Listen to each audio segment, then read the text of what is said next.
Halo, selamat pagi, selamat siang, selamat sore, selamat malam, rekan-rekan sekalian, dimanapun kalian berada. Salam kenal, nama saya Tiffany Christina.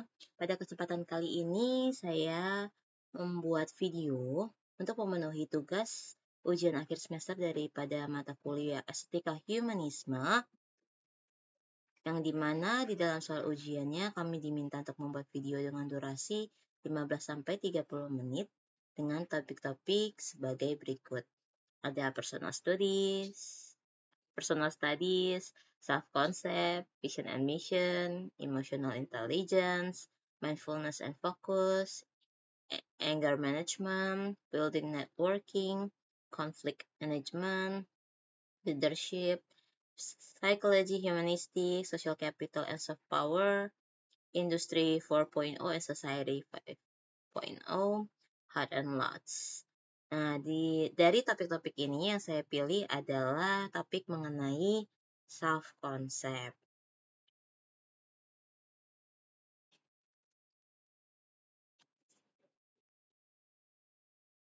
Oke. Pembahasan ini bertujuan untuk membantu kita memahami hubungan antara self-concept dan tipe kepribadian MBTI serta bagaimana pemahaman tersebut dapat mendukung pengembangan potensi diri secara optimal. Mari kita mulai. Oke. Pada slide ini, kita akan membahas pengantar mengenai konsep self-concept. Self-concept adalah gambaran atau persepsi yang dimiliki seseorang tentang dirinya sendiri. Persepsi ini tidak hanya mencakup aspek kognitif, yaitu bagaimana seseorang memandang siapa dirinya, tetapi juga aspek afektif, yang berhubungan dengan bagaimana perasaan seseorang terhadap dirinya sendiri. Dengan kata lain, self-concept mencerminkan pemahaman kita tentang identitas pribadi, termasuk bagaimana kita menilai diri kita, apa yang kita yakini tentang diri kita, serta bagaimana kita merasakan keberadaan kita di dunia ini. Memahami self-concept sangat penting karena hal ini menjadi fondasi dalam pembentukan identitas serta mempengaruhi sikap dan perilaku kita dalam berbagai situasi sosial dan personal. Selanjutnya, kita akan mengeksplorasi teori-teori penting terkait self-concept yang dapat memberikan kerangka lebih dalam untuk memahami konsep ini. Pada slide ini, kita akan membahas salah satu tokoh penting dalam psikologi humanistik, yaitu Carl Rogers, yang pada tahun 1951 memperkenalkan self-concept secara mendalam. Carl Rogers mendefinisikan self-concept sebagai suatu struktur kognitif yang membuat persepsi seseorang tentang dirinya sendiri. Dalam pandangannya, self-concept terdiri dari 3 komponen utama, yaitu ideal self, real self, dan self-acceptance. Yang dimana ideal self yaitu gambaran diri yang diinginkan atau cita-cita seseorang. Ideal self ini berisi tentang bagaimana seseorang berharap menjadi atau apa yang ingin dicapainya. Lalu yang kedua adalah real self, yaitu gambaran diri yang nyata dan aktual, yakni bagaimana seseorang benar-benar melihat dirinya pada kenyataannya. Dan yang ketiga adalah self-acceptance, yang mengacu pada tingkat penerimaan terhadap diri sendiri, yaitu sejauh mana seseorang menerima dan menghargai dirinya, termasuk kekurangan dan kelebihan yang dimiliki. Pemahaman mengenai ketiga komponen ini sangat penting dalam pengembangan psikologis, karena ketidaksesuaian antara ideal self dan real self dapat menimbulkan konflik internal yang berdampak pada kesejahteraan mental seseorang.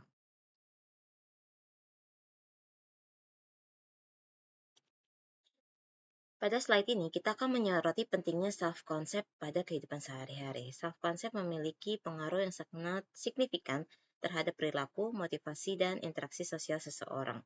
Individu yang memiliki self-concept yang sehat biasanya memiliki rasa percaya diri yang lebih tinggi dan mampu menghadapi berbagai tantangan hidup dengan lebih baik. Ketika seseorang memiliki gambaran diri yang positif dan realistis, hal ini mendorongnya untuk bertindak secara efektif dan produktif dalam berbagai situasi.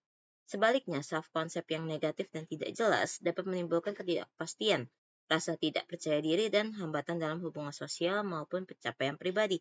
Oleh karena itu, pengembangan self-concept yang positif dan penerimaan diri merupakan aspek penting dalam kesejahteraan psikologis dan pertumbuhan personal.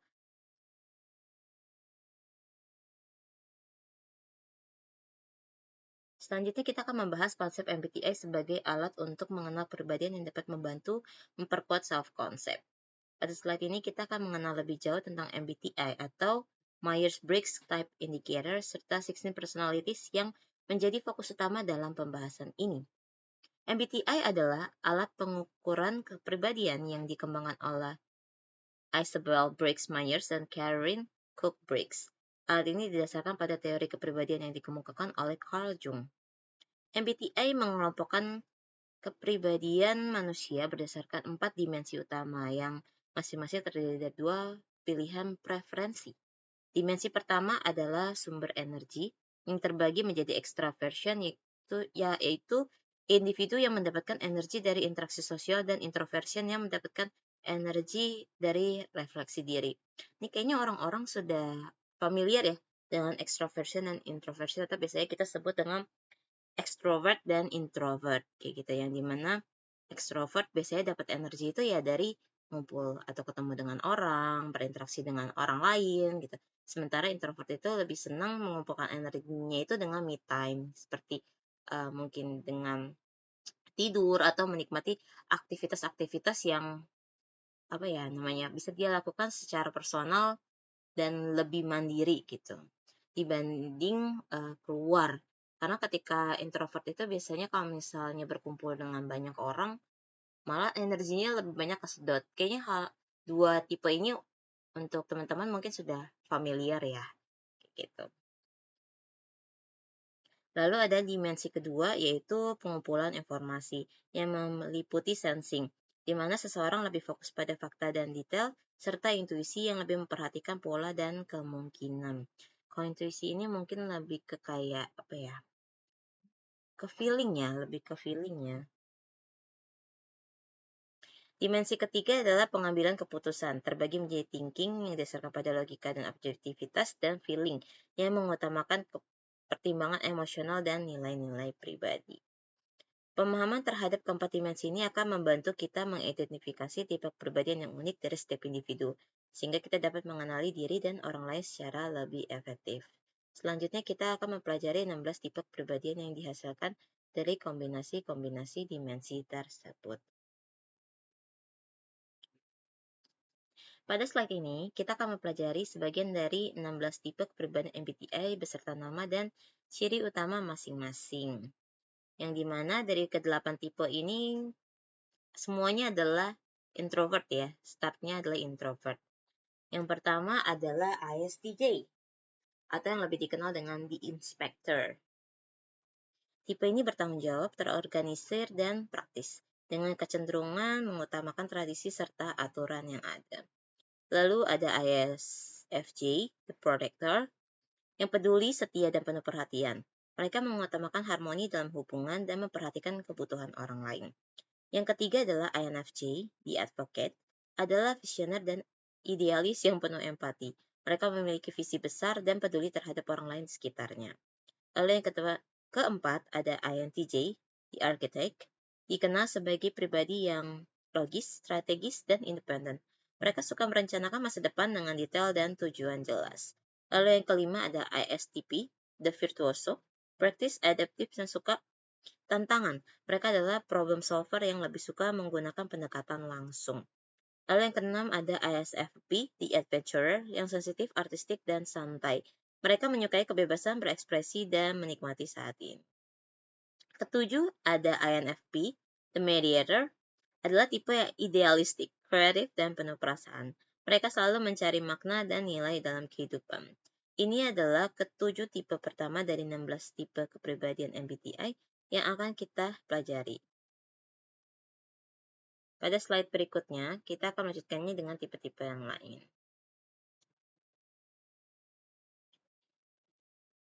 Untuk pada slide ini adalah tipe-tipe kepribadian yang dimulai dengan extrovert ya.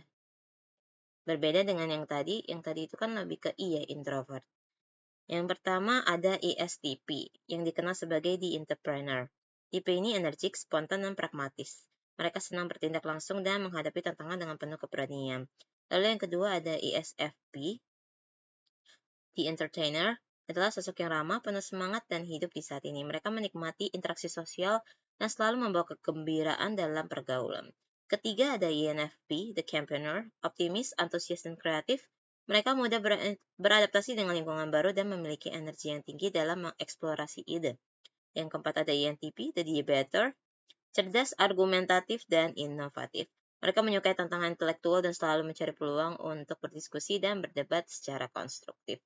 Kelima ada ESTJ, the executive, adalah pribadi yang terorganisir, tegas, dan realistis.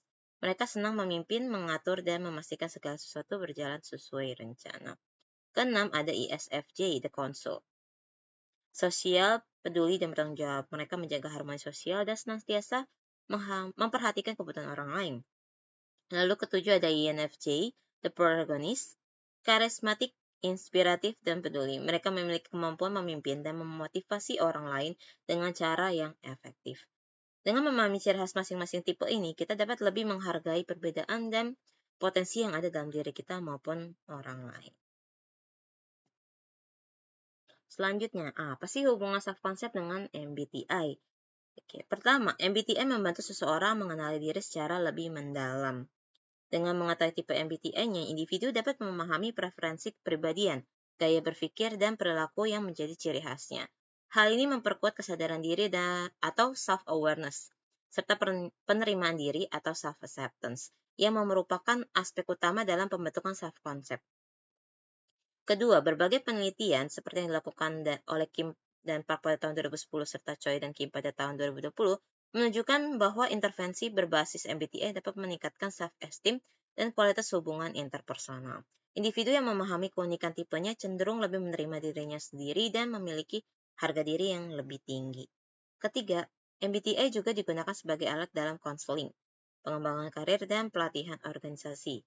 Melalui pemahaman yang lebih mendalam terhadap kekuatan dan kelemahan personal, MBTI membantu memperkuat self-concept positif yang membantu mendorong pertumbuhan personal dan profesional. Dengan demikian, MBTI tidak hanya sekedar alat pengukuran kepribadian, tetapi juga sarana efektif dalam pengembangan diri yang berkelanjutan.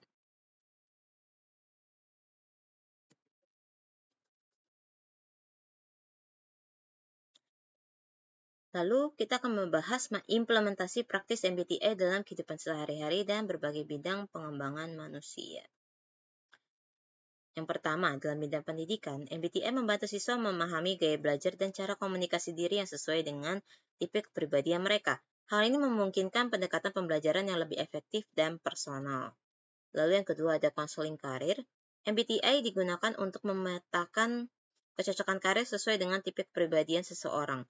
Dengan demikian, individu dapat memilih jalur karir yang paling sesuai dengan karakter dan kekuatan pribadinya. Yang ketiga, dalam pengembangan tim, MBTI berperan dalam meningkatkan komunikasi dan kolaborasi antar anggota tim dengan memahami perbedaan tipe kepribadian, sehingga sinergi kerja dapat lebih optimal. Yang keempat ada pengembangan diri. MBTI membantu memperkuat kesadaran diri serta strategi dalam menghadapi stres dan tantangan hidup, sehingga individu dapat tumbuh secara psikologis dan emosional dengan lebih baik.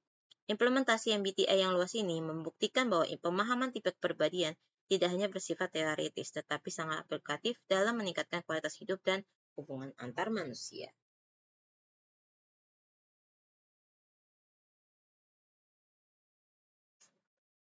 Pada slide terakhir ini, kita akan merangkum keseluruhan materi yang telah kita pelajari mengenai self-concept dan MBTI. Pertama, self-concept merupakan persepsi diri yang terbentuk dari berbagai faktor, termasuk tipe kepribadian. Ini merupakan fondasi penting dalam pembentukan identitas dan pengembangan diri. Lalu, MBTI memberikan kerangka sistematis untuk memahami kepribadian melalui 16 tipe unik yang mencerminkan beragam preferensi dan gaya individu. Lalu, pemahaman terhadap MBTI dapat membantu memperkuat self-concept positif, meningkatkan self-esteem, serta membangun hubungan interpersonal yang sehat dan produktif. Keempat, MBTI bukan hanya alat teori semata, tetapi juga merupakan alat praktis yang telah didukung oleh berbagai penelitian untuk pengembangan pribadi dan profesional secara berkelanjutan. Dengan demikian, penguasaan self-concept dan MBTI menjadi bekal penting dalam proses pengembangan diri dan interaksi sosial yang lebih efektif. Berikut referensinya.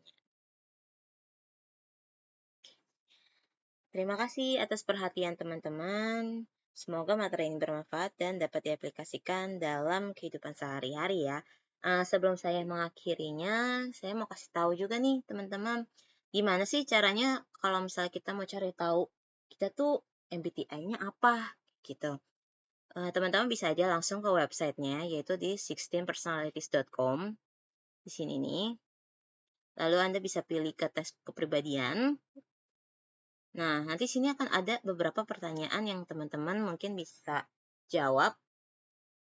Saya sarankan mungkin pada saat waktu-waktu teman-teman tuh lagi tenang ya, kayak gitu. Jadi ketika jawab pertanyaannya juga lebih lebih fokus gitu.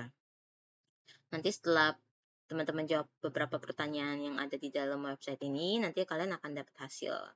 Seperti saya, hasil tes dari kepribadian saya adalah the mediator atau INFP, yang dimana berarti saya itu introvert. Saya juga orangnya cukup visioner ya, lalu cukup emosional gitu ya.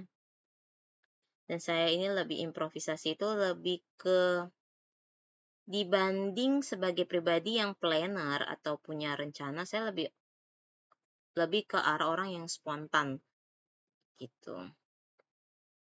Jadi ketika misal saya mau pergi kemana gitu kan, saya nggak yang kayak nentuin dari jauh-jauh hari, oh saya mau makan ini, saya mau pakai baju ini. Saya bukan tipe pribadi yang seperti itu. Saya lebih ke kayak dadakan aja gitu. Oh ya, makan apa? Oh ya udah ada di depan mata kayak gitu. Sementara kalau perencana itu biasanya lebih ke J ya, gitu. Lalu di sini nanti akan kasih tahu kita juga nih, kekuatan kita apa, kelemahan kita apa, kayak gitu. Yang bisa jadi semacam mungkin bisa jadi semacam pengarah ya, petunjuk lah ya tentang bagaimana kita lebih bisa mengenali diri kita lebih baik gitu. Lalu seperti yang tadi saya udah jelasin di slide-nya, di sini juga nanti ada nongol nih kira-kira ide karir yang mungkin sesuai dengan karakter atau tipe kepribadian kita itu apa sih kayak gitu. Terus saya kerja yang cocok untuk kita tuh seperti apa kayak gitu. Dan banyak lainnya. Dan di sini kan nggak cuman kita doang. Mungkin kalau misalnya teman-teman pelajaran tipe-tipe kepribadian yang lain, di sini juga ada bisa baca-baca juga di sini. Mungkin untuk teman-teman yang punya ketertarikan dengan apa sih namanya MBTI atau psychology. Oke, sekian dari saya. Terima kasih. Sampai jumpa lagi.